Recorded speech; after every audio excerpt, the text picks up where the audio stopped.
नमो भगवते वासुदेवाय।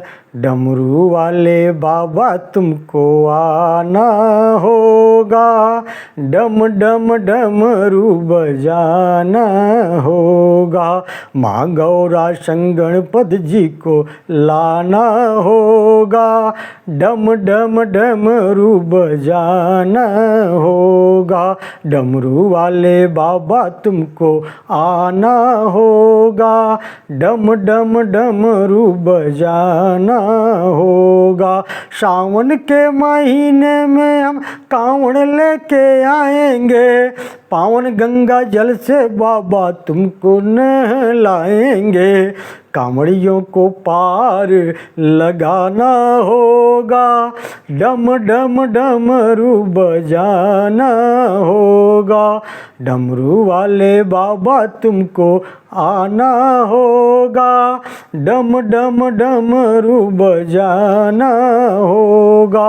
भांग धतूरा दूध बाबा तुम पे चढ़ाएंगे, केसरिया चंदन से बाबा तिलक लगाएंगे। भक्तों का कष्ट मिटाना होगा, डम डम डमरू बजाना होगा। डमरू वाले बाबा तुमको आना होगा, डम डम डमरू बजाना होगा। माँ गौरा शंगणपत जी को लाना होगा, डम डम डमरू बजाना होगा। सज्जनों, अब इस अध्याय में भगवान प्रजापति दक्ष का यज्ञ विध्वंस की कथा है। सीधा चलते हैं कथा की तरफ। ऋषियों ने कहा, हे ब्राह्मण, वैवस्वत मनवंतर में प्रजेताओं के पुत्र प्रजापति दक्ष का अश्वमेध यज्ञ कैसे नष्ट हुआ? ब्रह्मा जी बोले, हे ब्राह्मणों, महादेव जी ने सती देवी का प्रिय करने की इच्छा से जिस प्रकार दक्ष के यज्ञ का विध्वंस किया था उसका वर्णन करता हूँ, उसको सुनो। पूर्व काल की बात है। महादेव जी मेरुगिरि के ज्योति स्थल नामक शिखर पर जो सब प्रकार से रत्नों से विभूषित पलंग की भांति फैला हुआ था विराजमान थे। गिरिराज कुमारी पार्वती सदा उनके पार्श्वभाग में बैठी रहती थी। आदित्य वसु अश्विनी कुमार गोहको सहित कुबेर, महामुनि शुक्राचार्य तथा सनत कुमार आदि ब्रह्मर्ष उनके सेवा में उपस्थित रहते थे। अत्यंत भयंकर राक्षस महाबली पिशाच जो अनेक रूप धारण करने वाले तथा नाना प्रकार के अस्त्र शस्त्रों से सुसज्जित थे, भगवान शिव के समीप रहा करते थे। भगवान के पार्षद भी वहाँ मौजूद थे। वे सब अग्नि के समान तेजस्वी जान पड़ते थे। महादेव जी की इच्छा से भगवान नंदीश्वर वहाँ खड़े रहते थे। नदियों के श्रेष्ठ गंगा जी मूर्तिमयी होकर उनकी सेवा में संलग्न रहती थी। इस प्रकार देवर्षियों और देवताओं से पूजित होकर भगवान शंकर वहाँ सदा निवास करने लगे। कुछ काल के बाद प्रजापति दक्ष ने शास्त्रोक्त विधि से अनुसार यज्ञ करने की तैयारी की। उनके उस यज्ञ में इंद्र आदि संपूर्ण देवता स्वर्ग से आकर के एकत्रित होने लगे। अग्नि के समान तेजस्वी देवता दक्ष के अनुरोध से विमानों पर बैठकर गंगा द्वार को गए। पृथ्वी आकाश स्वर्ग लोक में रहने वाले सभी देवता प्रजापति के पास हाथ जोड़कर उपस्थित हुए और आदित्य वसु रुद्र मध्य मरुदगण ये सब यज्ञ में भाग लेने के लिए भगवान विष्णु के साथ वहाँ पधारे थे। उष्पप, धूमप, आजाप्य तथा सोमप नाम वाले देवता भी अश्विनी कुमारों के साथ वहाँ उपस्थित थे। ये तथा और भी अनेक भूत प्राणियों का समुदाय वहाँ एकत्रित हुआ था।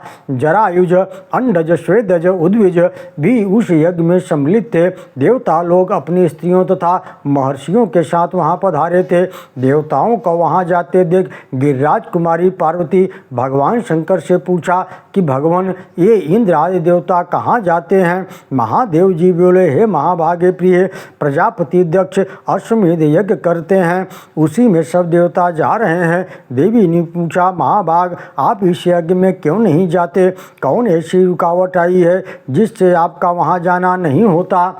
महादेव जी बोले, महाभागे, देवताओं ने ही यह सब किया है। उन्होंने किसी भी यज्ञ में मेरा भाग नहीं रखा है। पहले से जो मार्ग चला आता है उसी से अपने को भी चलना चाहिए। उमा ने कहा, भगवान आप सब देवताओं में श्रेष्ठ हैं। आपके गुण और प्रभाव सबसे अधिक हैं। आप अपने तेज यश श्री के द्वारा अजय एवं अदृश्य हैं। भगवान, यज्ञ में आपके भाग का जो यह निषेध है, इससे मुझे बड़ा दुख हुआ है। मेरे शरीर में कंप छा गया है।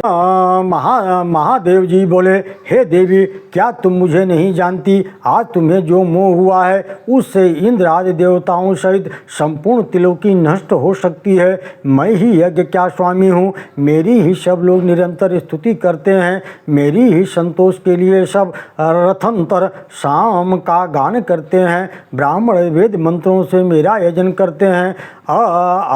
अध्वर्यु लोग यज्ञ मेरे लिए ही भाग की कल्पना करते हैं। प्राणों के समान प्रियतमा पत्नी, यूँ कहकर भगवान शंकर ने अपने मुख से क्रोधाग्नि जनित एक महाभूत की सृष्टि की। फिर उससे कहा, तुम मेरी आज्ञा से दक्ष के यज्ञ में जाओ और उसका शीघ्र विनाश करो। तब उसने रुद्र की आज्ञा से सिंह का भेष धारण करके दक्ष के यज्ञ का विनाश कर डाला। उसने अपने कर्मों का साक्षी बनने के लिए अत्यंत भयंकर भद्रकाली को भी साथ ले लिया। अब भगवान का वह क्रोध वीरभद्र के नाम से विख्यात हुआ, जो श्मशान भूमि में निवास करता है। उसने पार्वती देवी के खेद का निवारण किया था। वीरभद्र ने अपने रोमकूपों से अनेक रुद्रगण उत्पन्न किए, जो रुद्र के समान वीर्यवान और पराक्रमी थे। वे सब सैकड़ों और हजारों की संख्या में झुंड बनाकर उस यज्ञ मंडप में गए।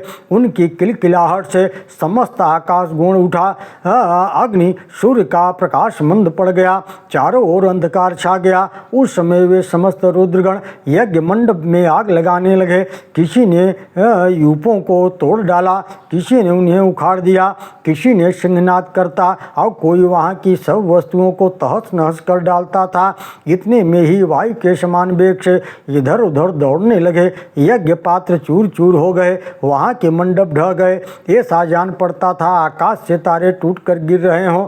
कोई यज्ञ में रखे हुए भोज पदार्थों को खाते हैं और सब और लोगों को डराते फिरते हैं। कितने ही पर्वताकार भूत देवांगनाओं को उठाकर फेंक देते थे। ऐसे गणों के साथ प्रतापी वीरभद्र ने पहुंचकर देवताओं द्वारा सुरक्षित यज्ञ को भद्रकाली के सामने ही भस्म कर डाला। अन्य रुद्रगण सबको भय उपजाने वाली गर्जना करने लगे। कुछ लोगों ने यज्ञ का मस्तक काटकर भयंकर नाद किया। तब इंद्र आदि देवताओं और प्रजापति दक्ष ने हाथ जोड़कर पूछा, बताइए आप कौन हैं? वीरभद्र ने कहा, मैं न देवता हूँ, न दैत्य हूँ, न यज्ञ में भोजन करने आया हूँ और न कौतूहल बस इसे देखने को ही मेरा आना हुआ है। मैं इस यज्ञ का विध्वंस करने के लिए आया हूँ।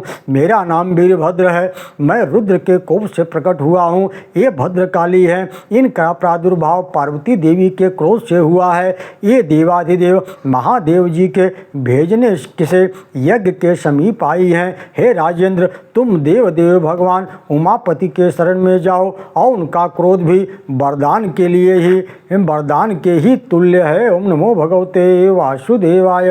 प्रजापति दक्ष मन ही मन भगवान शंकर की शरण में गए। उन्होंने प्राण अपान द्वार को हृदय में रोककर यत्न पूर्वक उनका ध्यान किया। तब भगवान शिव प्रकट हुए। उन्होंने मुस्कुराकर पूछा, कहो तुम्हारा कौन सा कार्य सिद्ध करूं? तब दक्ष ने हाथ जोड़ करके कहा, भगवान, यदि आप मुझ पर प्रसन्न हैं तो, यदि मैं आपका प्रिय एवं कृपा पात्र हूं तो मुझे यह वरदान दें। जो भी भोजन सामग्री यहाँ खा पी ली गई है, नष्ट कर दी गई है, यह क्या जो सामान चूर चूर हो गया है, फेंक दिया गया है, वह सब बहुत दिनों से यत्न करके संचित किया गया था। हे महेश्वर, आप कृपा करके यह व्यर्थ न जाने दें। ब्रह्मा जी ने कहा। भगवान शंकर ने तथास्तु कहकर दक्ष की कामना पूर्ण की। प्रजापति दक्ष ने भगवान से वरदान पाकर पृथ्वी पर घुटने टेक दिए और भगवान शिव का स्तुति करना आरंभ कर दिया। ओम नमो भगवते वासुदेवाय।